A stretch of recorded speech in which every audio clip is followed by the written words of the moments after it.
Super Mario, the single most popular video game character of all time. It's just a name that you can mention and people know who you mean. Subtle beginnings are mostly brushed aside, mostly due to Super Mario Bros. On the NES with simple graphics, memorable music, and being one of the first true low-level based platformers. His popularity was just meant to be. As the years has gone by, it's been clear it's okay to branch out into different genres such as party, cards, and for the topic of this video, sports.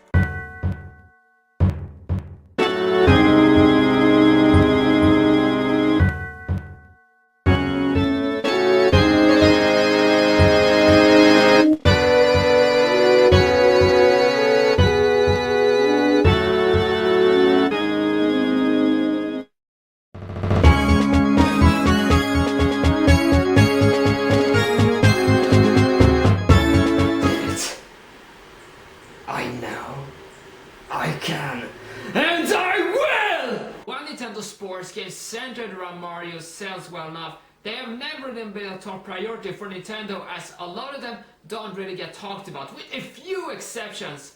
But they get released every once in a while, so it's fair to assume they are not forgotten. The golden age of this genre was during the GameCube one, with tons of them released, with some of the biggest names being Mario Smash Football, but says this is but that's a game for another console. Let's put that aside for later. Bringing you the game for this review, Mario Sports Mix for the Nintendo Wii. This bad boy was released around the world throughout 2009 to 2010 in an array of different countries. Critics were mostly positive, with a few exceptions. It was a success, mind you, as it sold 1.98 million copies worldwide. Sure, there are more copies of other games sold, but you can see it do a whole lot worse. What are we, the Twilight Zone?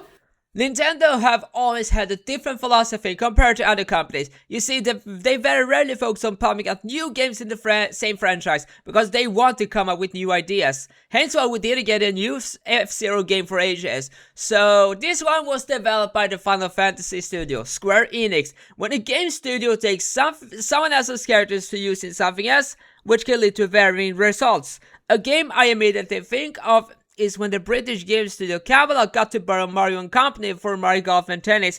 In that, you can tell they had very few different quirks, especially Bowser. Square Enix don't need to worry about how they look. They look like how Nintendo would make them. Well, you can definitely tell Sega didn't make this one since it doesn't feature a cool opening movie, like Mario and Sonic. It has a fast light and that's it. This is what the main menu looks like, a white background. With this decided music, with the popular characters just standing with their own sport, just smiling. It does feature a few modes, with this one being dead. We have party mode, records, and Wi-Fi. Let's take a look at the ones you actually came for, the sports. This game features 4 different sports, all of them being the most popular ones at the time and forever. We have basketball, hockey.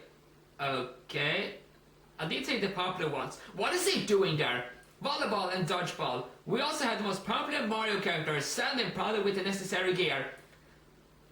Are they standing there based on popularity? Maybe.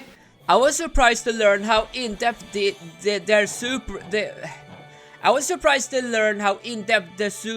events are.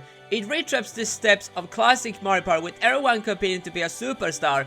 How was I surprised? Well, because it looks like a big tournament setting up matches, beginning with the quarterfinal, semi-final, and ending with the big finale. This applies to every sport. You don't get to watch any of the matches, they all happen in these small clouds, with the only way for you to see one is to take part in it. I guess it would have taken too much time to actually animate every match, but doesn't matter. Who knows? We could have seen the epic showdown of the ages. But can you deliver an epic showdown with what you are given? Basketball is first up, and of course the course in question is Luigi's Mansion. This is a sport that has been done to death in different games. But does the Nintendo Touch make a difference? Yes it does, but it's not the nicest trick in the book. It is set in darkness with no light source, quite different that I welcome in. Scoring is fear within itself, since the animation takes such a long time. It gives the opponent plenty of time to stop the scoring from happening. It can get really intense.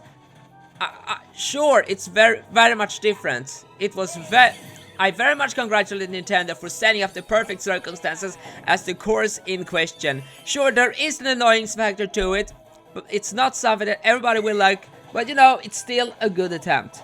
The next course is Kalamari Desert, with you standing on a train station. You can tell due to the train track. The same applies to this course, with a gimmick that affects the course in some way, shape or form. This time it is the train that's passing by, killing everyone in its path. If that was the case, but no. The train takes some time to show up, with these platforms being the annoyance around since they spin around. It is based around timing for this one. If you're too far away from the basket, it has less of a chance to go through. Does not give you any points. The closer you are, the bigger the chances you have of taking home the prize. On all events, this one have question marks on the floor, and by hitting them give you a bonus. The most concurrent one are coins, and they give you bonus points. Score many coins and those coins becomes extra points. Daisy Garden is up next, and this one has the first gimmick on the goal itself. This is this big piranha plant, and it only gives you points when its mouth opens up. It doesn't happen all the time, but you can really get screwed over if you try for a goal when going for it. This is the first time you need timing to actually hit, and it is a welcome change. The course itself is very vibrant, it uses color and happiness. Just look at the flower bed ahead of you and the audience watching, filled with Toads and Birdo. Did you know that Birdo for the longest time the sex was unknown? There has been times when Birdo sound like a girl, other times it sound like a man, but it doesn't really matter, just food for thought. So each and every match on Erisbro lasts about 2 minutes and 30 seconds. That may sound like very little time, but time is passed every time you make a goal, so it usually extends for a couple of minutes. That makes speed, running and records kinda hard to do. You have to, after all, stay on top with making goals so you stay in the lead, while at the same time getting as few time breaks as possible. You always score 1 through 3, no matter how fast and stylish you are, or at least during this game. You see right here, and it lasts for 3 rounds. While it doesn't really seem like I do nothing but praise this game, it sadly have a few flaws which prevents it from being a masterpiece. Namely the quantity of sports. 4 sports isn't enough, or plenty of people, and part of the criticism has been like that now that they compare to minigames in Mario Party, with some of them being smaller takes in that franchise. Something I do understand. Some people just want more stuff in this game. This reminds you of Mario and Sonic, that being minigame collection as well as many events, but plenty of events just blend together into one gameplay method.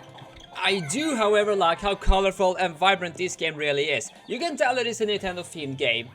No one does the colorfulness like they do. I mean, I just like all of the details included. It's so pleasant to look at. By the way, remember what I said about Square Enix making this game? It is a nice gesture. You can unlock some characters from Dragon Quest by beating all of the cups. I only unlocked one during this gameplay, known as Moogle. This gameplay wasn't meant to cover everything, just a taste of what this tournament setup gives you.